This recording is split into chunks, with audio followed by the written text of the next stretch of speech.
ભારતના ઇતિહાસમાં ખબર છે અમુક નામો એવા છે જે હિંમત અને ક્રાંતિનો પર્યાય બની ગયા છે અને એમાંથી જ એક નામ છે સાવિત્રીબાઈ ફૂલે.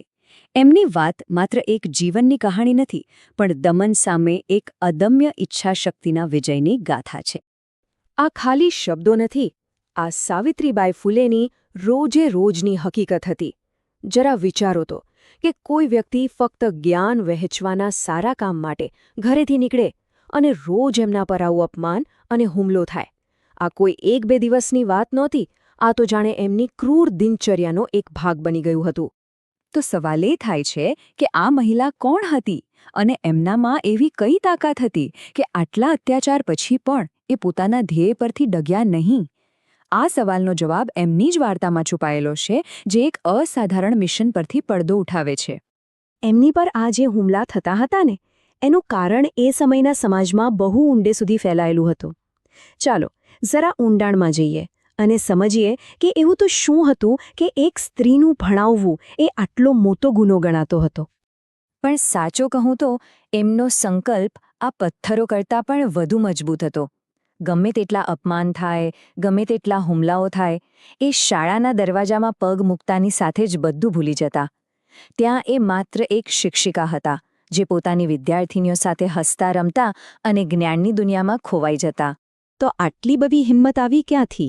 એની પાછળ છે એમનો ભૂતકાળ અને એક એવી ભાગીદારી જેણે ભારતીય સમાજ સુધારણાના ઇતિહાસની દિશા જ બદલી નાખી. સાવિત્રીબાઈનો જન્મ 3 જાન્યુઆરી 1831ના રોજ થયો અને એ સમયની પ્રથા પ્રમાણે એમના લગ્ન પણ ખૂબ જ નાની ઉંમરે થઈ ગયા. જ્યારે એમની ઉંમર માત્ર 9 વર્ષની હતી ત્યારે એમના લગ્ન 13 વર્ષના જ્યોતિબા ફૂલે સાથે થયા.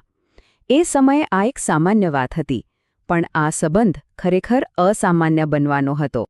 અને બસ અહીંથી જ વાર્તા એકદમ રસપ્રદ વળાંક લે છે. જ્યોતિબા ફૂલે એમના સમય કરતાં ખૂબ જ આગળની વિચારસરણી ધરાવતા હતા. એક એવો જમાનો હતો જ્યાં સ્ત્રી ભણે એને પાપ ગણવામાં આવતું હતું. ત્યારે જ્યોતિબા સ્ત્રી શિક્ષણના સૌથી મોટા હિમાયતી હતા. જ્યોતિબાના આ સપોર્ટે જાણે સાવિત્રીબાઈની અંદર એક ચિંગારીને આગ બનાવી દીધી. એમણે માત્ર ભણવાનું શરૂ જ ન કર્યું, પણ અંગ્રેજી ભાષા પણ શીખી અને પોતાની દુનિયાની સીમાઓનો વિસ્તાર કર્યો. આ એક મોટી ક્રાંતિની શરૂઆત હતી. તો ચાલો હવે આપણે એ પ્રકરણ પર આવીએ જ્યાં સાવિત્રીબાઈ એક સાચા અર્થમાં અગ્રણી બનીને ઉભરી આવે છે. આ એ ભાગ છે જ્યાં એમનું શિક્ષણ એક ક્રાંતિમાં ફેરવાઈ જાય છે. જુઓ, 1848માં આ પતિ પત્નીએ ઇતિહાસ રચી દીધો. એમણે પુણેમાં છોકરીઓ માટે ભારતની પહેલી શાળાઓમાંથી એકની સ્થાપના કરી. પણ વાત અહીં અટકી નહીં. ફક્ત 3 વર્ષ પછી 1851માં એમણે એ છોકરીઓ માટે દરવાજા ખોલ્યા જેમના માટે સમાજના દરવાજા બંધ હતા. એટલે કે અસ્પૃશ્યતાનો ભોગ બનેલા સમુદાયની દીકરીઓ માટે અલગ શાળા શરૂ કરી. અને તમને ખબર છે સૌથી ચોંકાવનારી વાત કઈ છે? જ્યારે તેમણે આ ઐતિહાસિક ક્રાંતિની શરૂઆત કરી ત્યારે એમની ઉંમર કેટલી હતી? માત્ર 17 વર્ષ. જરા વિચારો, 17 વર્ષની ઉંમરે એમણે દેશનું ભવિષ્ય બદલવાની શરૂઆત કરી દીધી હતી. આનું મહત્વ કેટલું ઊંડું હતું એ સમજો. આ ખાલી એક ઇમારત નહોતી, આ સદીઓ જૂની રૂઢિઓની બેડીઓ તોડવાનું એક એલાન હતું. આ લાખો છોકરીઓના ભવિષ્ય માટે તકોના દરવાજા ખોલવાની એક શરૂઆત હતી. પણ સાવિત્રીબાઈનું કામ ખાલી સ્કૂલના ક્લાસરૂમ સુધી સીમિત નહોતું. એમની લડાઈ તો ઘણી મોટી હતી, જેનો હેતુ સમાજમાં ઊંડે સુધી ઘર કરી ગયેલા અન્યાયોને જડમૂળથી ઉખાડી ફેંકવાનો હતો. તેમણે જાતિભેદ હોય, વિધવાઓ પર થતા અત્યાચાર હોય કે પછી બાળ હત્યા, આ બધી કુરીતિઓ સામે સીધો મોરચો માંડ્યો. એ સમજતા હતા કે સાચી આઝાદી ખાલી પુસ્તકોથી નહીં, પણ સામાજિક સમાનતા અને માનવ ગૌરવથી મળશે. વિધવાઓના મુંડનની જે ક્રૂર પ્રથા હતી એને રોકવા માટે એમણે કેવો સ્માર્ટ રસ્તો અપનાવ્યો જુઓ. એમણે સીધા જ સમસ્યાના મૂળ પર વાર કર્યો. એ સીધા નાઈ સમુદાય પાસે ગયા અને એમને સમજાવ્યું કે આ અમાનવીય કામમાં ભાગ ન લે. અને એમની આ પહેલ એટલી સફળ રહી કે નાઈઓએ દેશભરમાં હડતાલ કરી દીધી. એમની દયા અને હિંમતનો એક બીજો કિસ્સો પણ બહુ જ જબરદસ્ત છે.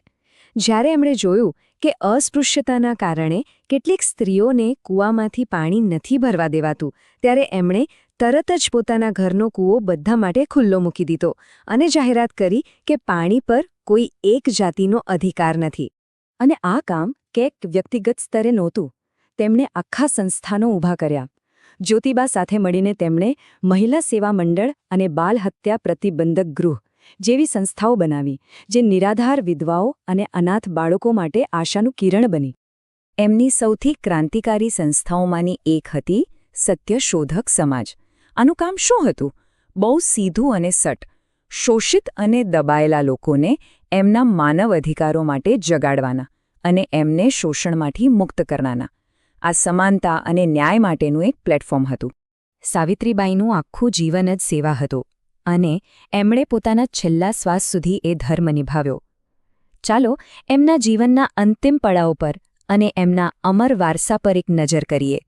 જ્યારે દુષ્કાળ પડ્યો ત્યારે સાવિત્રીબાઈ આગળ હતા.